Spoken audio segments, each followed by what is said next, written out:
Okay, so an issue that I see with a lot of my clients when they're doing things like squats and RDLs is that they initiate the movement with arching the lower back and pushing it back.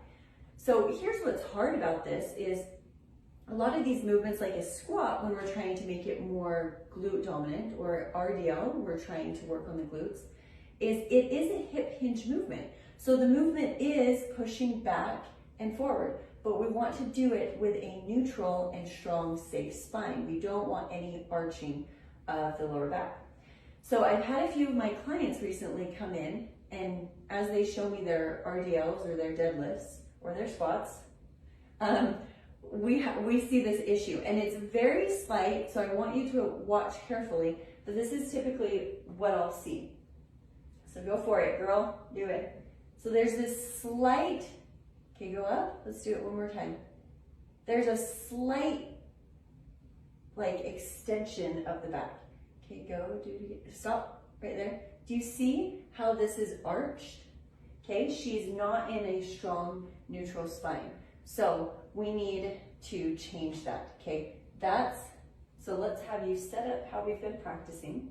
What we're gonna do is, instead of arching back, we're actually gonna set up and we're going to engage the core, make sure that the back is strong, straight or neutral spine. And then what we're gonna focus on as we push the hips back is just keeping that neutral spine. So push, push, push, push, right there. Okay, good job. And then think of that hip thrust forward.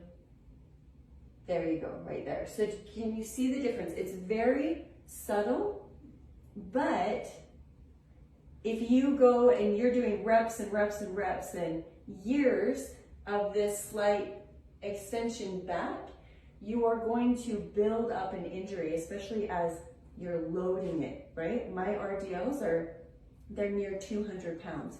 So if I'm loading that out of neutral spine, you're just going to build up to an injury. Or you might wonder, why is my lower back hurting so much during these exercises?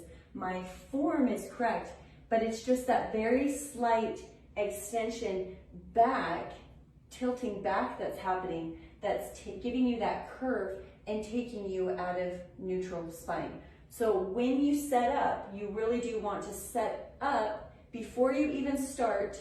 You want to make sure that you have that neutral spine, the core is engaged, and then as you push back, go ahead and push back again, you're keeping that strong neutral spine. So a lot of times what girls will do, I'll show them what you were doing before, okay, go up, is she was keeping this neutral spine, okay, set up again, and go back, and then stop right there. What was happening is she wanted to keep pushing the hips back, but she wasn't allowing the top to fold over.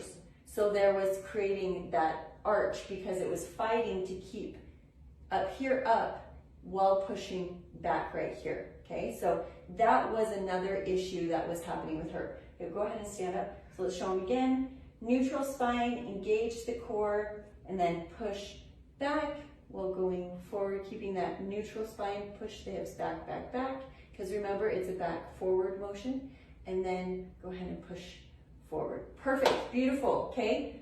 We only had to work, what, 15 minutes to get that down? But she was finally doing it without that arch, and that is a huge deal. So keep that in mind. Record yourselves. Seriously, do not be scared to record yourselves in the gym, because it's so important to know, am I doing this correctly? Are there things that I can spot that I need to change? And that's going to be a huge one over the long run for